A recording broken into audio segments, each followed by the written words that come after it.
Assalamualaikum warahmatullahi wabarakatuh.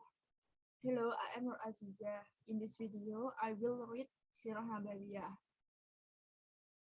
Let me share.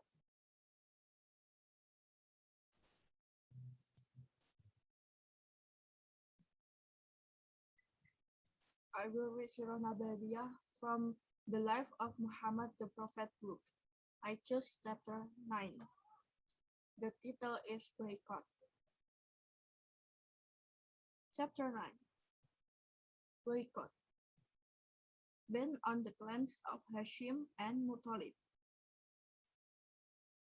Frustrated, the idolaters decided to ostracize the whole clans of Hashim and Muttalib and thus destroy them completely. An agreement was signed to boycott these two clans. It was written by Mansur ibn Ikrimah and was hung in the Kaaba. The agreement stated they would neither take the daughters of these two clans, nor will they give them their daughters in marriage. They would neither sell anything to them, nor buy anything for them. Not only that, they would not have any contact with them, nor even allow any food or drink to reach them. This boycott would continue till these clans agree to hand over Muhammad to Quraysh. Abu Talib had no alternative but to take these two clans, who had always stood together, into the mountain trail called Shib Abi Talib. It was at Zen to Janatul First Ma'ala. Now it is difficult to look at because the Saudis are destroying all historical sites in the name of development. It was a place in Mount Hajjud, which belonged to Abu Talib. There were 40 adults in the clans. For 3 long years, they were beleaguered. It had begun in Muharram, 7th year of Baghdad declaration of prophethood, and continued up to the beginning of the 10th year. They were made to undergo the most acute hardship and privations, so much so that at times they had nothing but 3 leaves to sustain them. Only twice a year did they dare to come out, in the months of Rajab and Dhul Hijjah, when every type of violence was taboo according to the Arabian custom. If any relative sent them any food and the news leaked out, that relative was publicly insulted and put to shame. The Qurayshites used to express their pleasure on hearing the cries of the hungry children. During all these years of sufferings, Abu Talib had only one worry: how to keep the Holy Prophet out of the harm's way. Historians unanimously say that it was the habit of Abu Talib to awaken the Holy Prophet after all people had gone to sleep, and to take him to another place and order one of his own sons or brothers to sleep in the bed of the Holy Prophet.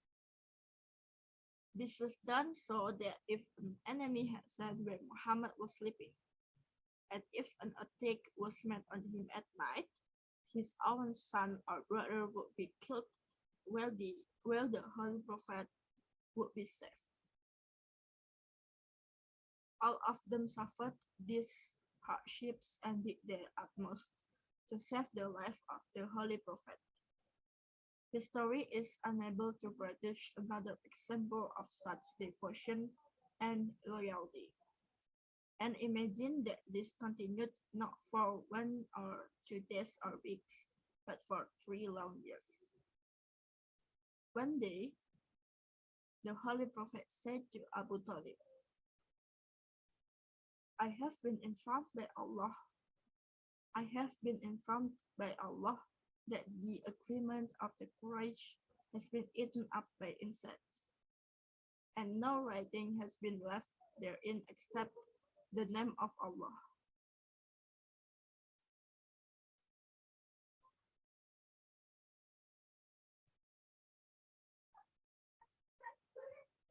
And as the historians write, Abu Talib never had any doubt about any saying of the Holy Prophet. Thus he came out of his place at once and went to Masjid al-Haram where Quraysh had gathered. As luck would have it, the subject of discussion was the same boycott. Hisham, son of Abar, Zubair, and a few others who were related to Khadijah and the clans of Hashim and Muttalib, and whose houses were near the ship of Abu Talib, used to hear the cries of the children day and night. They had decided to persuade the Quraysh to abrogate the infamous agreement. The arguments became very heated and reached a climax when they saw Abu Talib approaching. Abu Jahl and others who opposed the idea of abrogating the boycott said, Abu Talib is coming. It seems that now he is tired and wants to hand over Muhammad to us. Thus, the boycott would end to the satisfaction of us all. Let us keep silent and hear what he wants to say. But Abu Talib had gone there not to surrender but to challenge them. He stood before the gathering and said, My sons says that the agreement which you have written has been eaten up by insects, and that nothing remains therein except the name of Allah.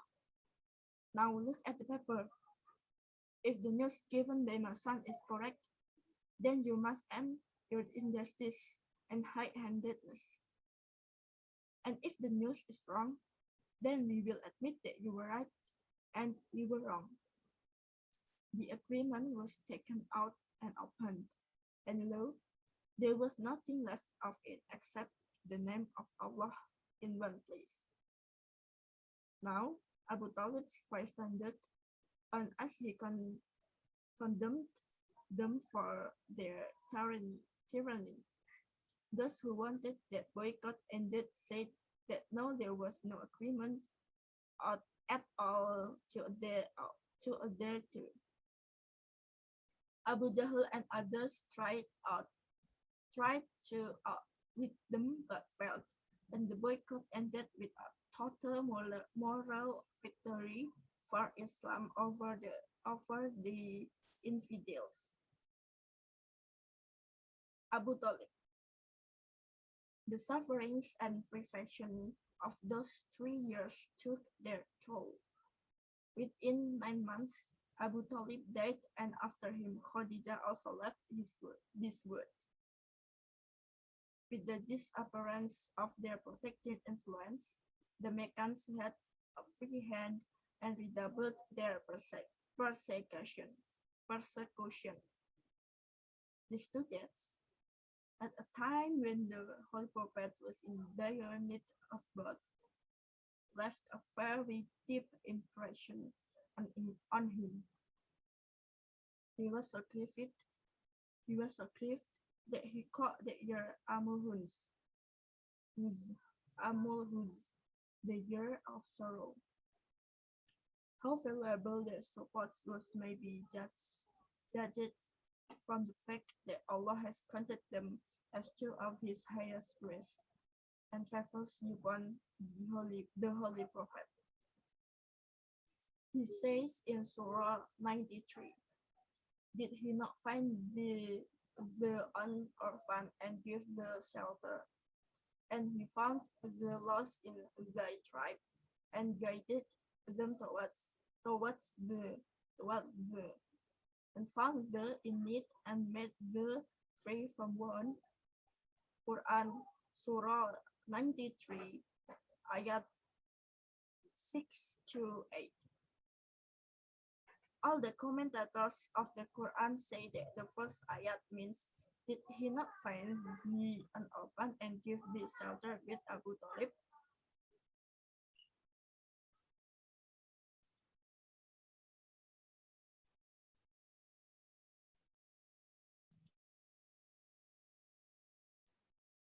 And the last ayat means, he found thee poor and made thee rich through Khadijah. If we think about the early history of Islam, without the prestigious influence of Abu Talib, we cannot see how the life of the Holy Prophet could have been saved.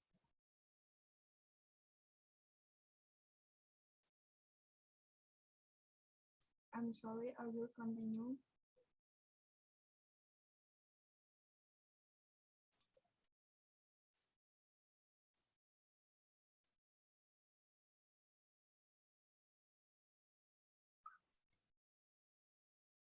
If we think about the early history of Islam, without the prestigious influence of Abu Talib, we cannot see how the life of the Holy Prophet could have been saved. And if we were to check out to the wealth of Khadijah, we cannot think how the poor Muslims could have been sustained, and how the two hijrats of Abyssinia could have been financed. It is not the place here to fully explain the share of Abu Talib in the foundation of Islam. The best tribute, therefore, would be to quote some of his poetry lines which overflow with love of and devotion to the Holy Prophet, and devotion to the Holy Prophet. Abu Talib has said these poetic lines, and you have taught me, and I know that you are truthful, and in fact, you were truthful and trustworthy from the beginning. And I certainly know that the religion of Muhammad is the best of all religions of the world. Also, he said in another poem, did you not know that we have found Muhammad the Prophet the same as with Musa or Moses? It is written so in the scriptures. Compare this poetry with this ayat of the Quran. Verily, we have sent you messengers to be a witness over you, as we had sent a messenger to Pharaoh. Quran Surah 73, ayat 15. Somewhere else, Abu Talib says these poetic lines. And the Lord of the world has strengthened him with his help, and has proclaimed the religion which is true, not false. Do not they know that our son is not doubted by us, and that we do not care about the false sayings of his enemies? Once Abu Talib asked Ali, what is this religion which you are following? Ali said, I believe in Allah and his messenger, and I pray with him. Abu Talib said, surely Muhammad will not call us back to a good thing. Never leave Muhammad, follow him faithfully. Once he saw the Holy Prophet praying with Khadijah and Ali behind him, Ja'far was with Abu Talib. Abu Talib told Ja'far to go ahead and join them in their prayer.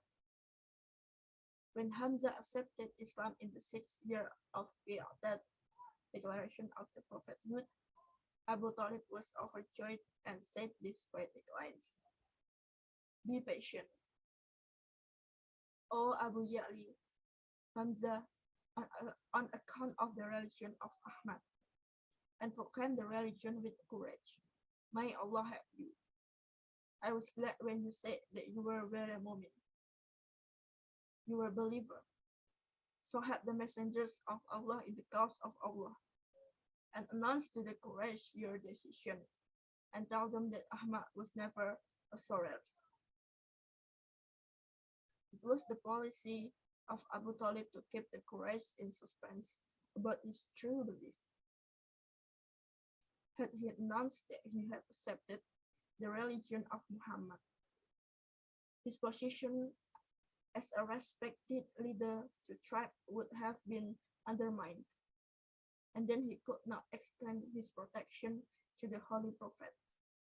Thus, while always declaring his firm belief that Muhammad could not tell anything but the truth, exhorting his children and brothers to follow the religion of Muhammad, he assiduously refrained from declaring in so many words that he himself was a Muslim.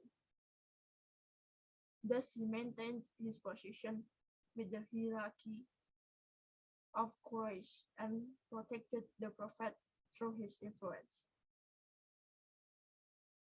Even on his deathbed, well, there was still a chance that he might recover.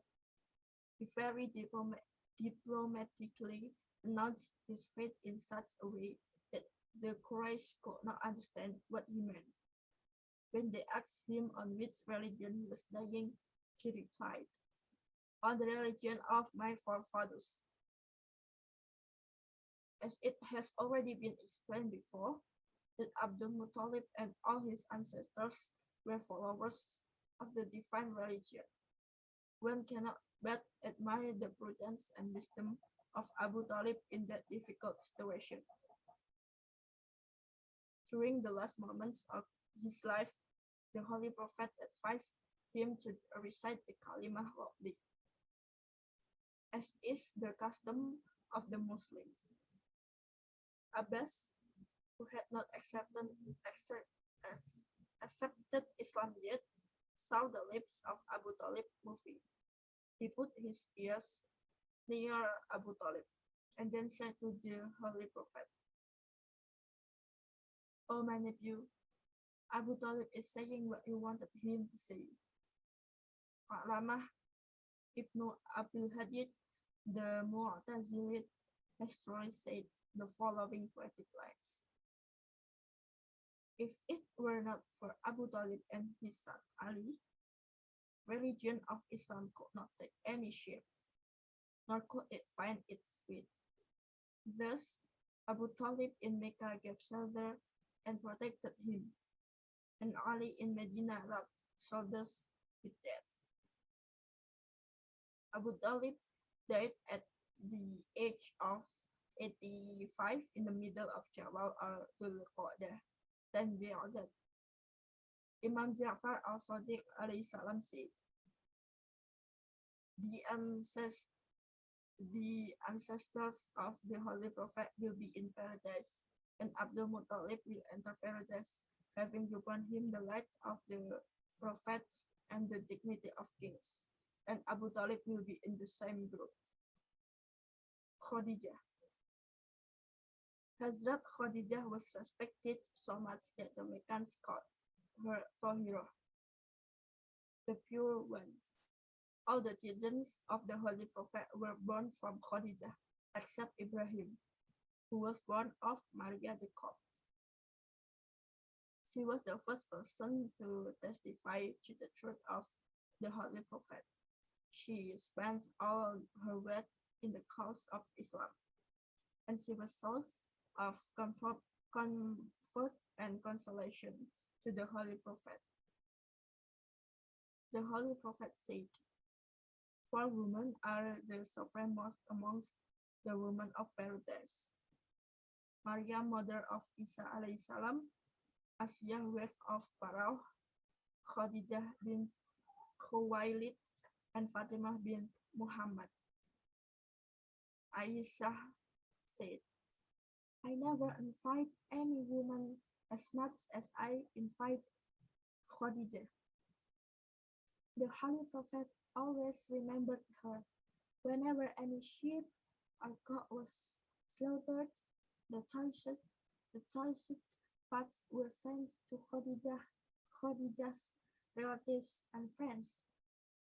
I used to say it appears that Khadijah was the only woman in the world. Hearing this, the Holy Prophet was very much annoyed and said, Khadijah had many visitors, which others do not have.